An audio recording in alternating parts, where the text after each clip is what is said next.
Let's be real for a minute. This past year probably broke you in ways you didn't see coming. You trusted people who didn't deserve you. You ignored red flags. You shrank yourself just to keep the peace. You kept trying to save people who were never willing to meet you halfway.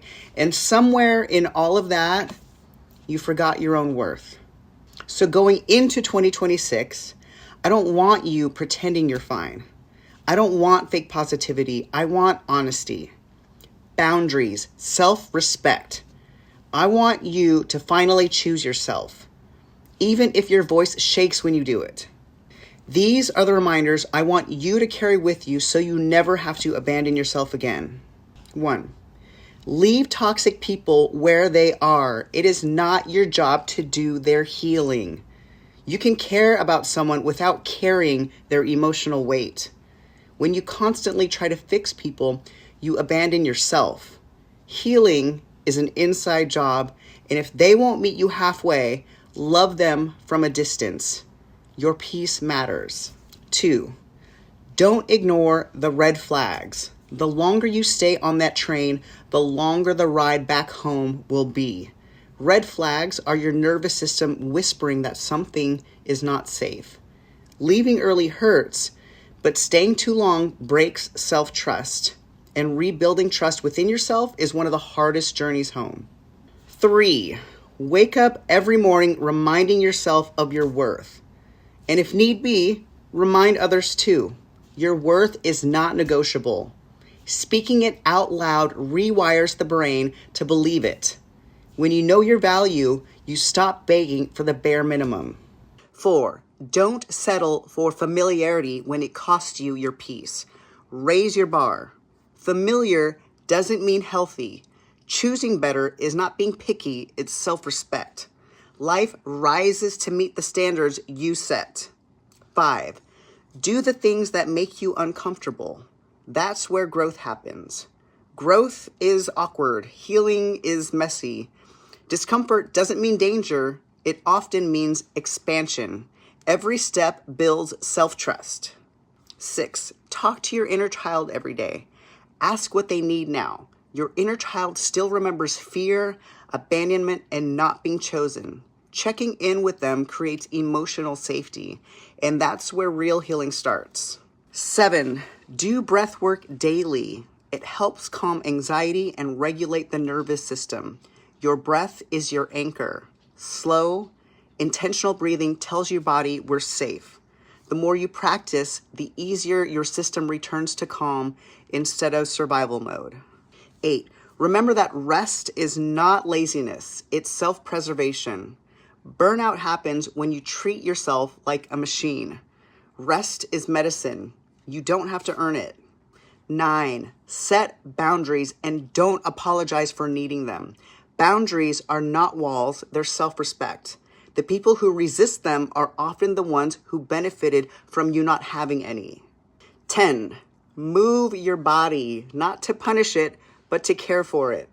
Movement shifts stuck emotions, boosts mood, and reminds you that you're still alive. And it's about connection, not perfection. 11, protect what you consume. Mentally, emotionally, and digitally, what you take in every day becomes the voice you hear in your head. The news you scroll, the arguments you engage in, the people you follow, the rooms you sit in, the energy you tolerate, all of it shapes your inner world. If you constantly consume chaos, comparison, drama, fear, and negativity, your mind begins to believe that's reality.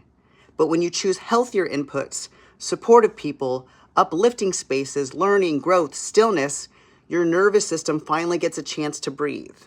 Guard your mind like it's sacred, because it is. 12, practice self-compassion.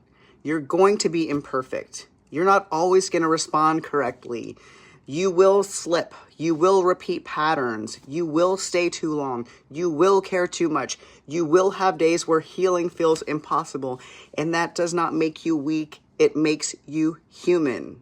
Self-compassion sounds like, I understand why I reacted this way. I was trying to protect myself. I'm still learning. When you replace self-criticism with curiosity, healing becomes safer. You stop attacking yourself and you start supporting yourself. That's when real change has space to happen. 13, ask for help when you need it. There is no prize for suffering in silence. We weren't designed to carry everything alone. That's why community, friendship, therapy, mentorship, and support groups exist. Sometimes the bravest thing you can do is say, I'm not okay, and I don't want to keep doing this by myself. Asking for help doesn't make you dependent. It makes you honest. It gives your nervous system relief. It allows someone else to sit with you in the dark until you remember how to walk again. You don't have to be the strong one all the time. And 14, finally, remember healing is not a race. Some people sprint, some people crawl, some people don't even realize they're healing. They're just trying to survive. There is no timeline, no finish line, no, by now I should be over this. Your nervous system heals at the speed of safety, not pressure. Every boundary you set, every moment of rest you allow, every uncomfortable truth you face, it all counts. Progress is sometimes loud and obvious.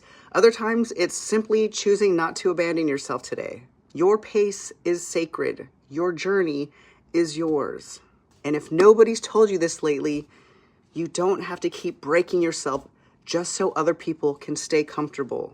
You don't have to chase love. You don't have to explain your worth. You don't have to stay where your nervous system is constantly fighting for air.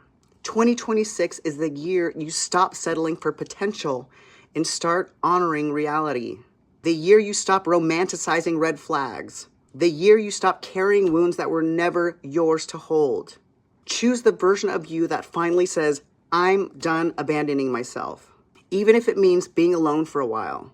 Even if it means disappointing people who benefited from your lack of boundaries. Even if it means starting over again. Because peace is worth it. Your healing is worth it. You are worth it. And if you ever forget that, come back to this. Replay it. Let it remind you of the standard you set for your life. No more shrinking. No more begging. 2026 is a year you choose you fully, unapologetically. And anybody who truly belongs in your life will meet you there.